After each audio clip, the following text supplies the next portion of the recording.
Top quality और consistent performance के लिए सिर्फ सिल्वर पंप नाम याद रखना।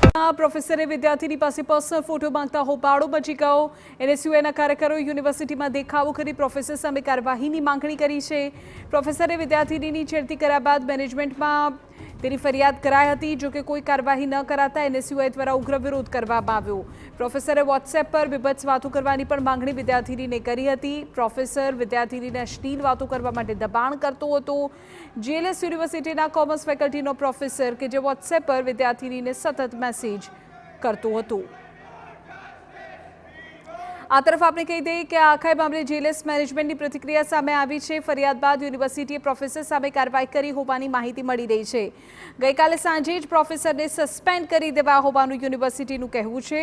પ્રોફેસરનો પક્ષ સાંભળ્યા વિના જ તેમની સામે કાર્યવાહી કરાઈ છે તેવું યુનિવર્સિટી મેનેજમેન્ટ કહી રહ્યું છે। વુમન કમિટીની રચના કરી પ્રોફેસર સામે જરૂરી પગલાં ભરવામાં આવશે તેવી બાંહેધરી પણ આપવામાં આવી રહી છે। જીએલએસ યુનિવર્સિટીનું કહેવું છે કે કમિટી સૂચવશે તો કાનૂની કાર્યવાહી પણ કરીશું।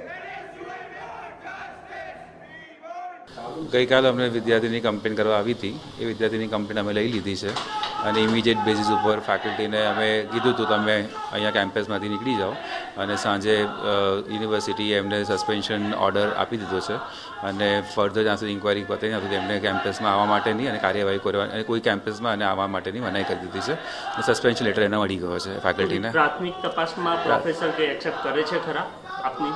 પ્રોફેસર સસ્પેન્ડ લેટર અમે પ્રોફેસર ઇન્ટ્રોસ્પેક્શન કર્યું જ નથી, અમે સસ્પેન્ડ લેટર આપીને કીધું કેમ્પસ અમારે આવવાનું નથી નેક્સ્ટ ટાઈમથી। સુરતની ઘટના કે જ્યાં કાપોદ્રામાં દતિંગબાજ પુવાએ કર્યું દુષ્કર્મ, વિધિ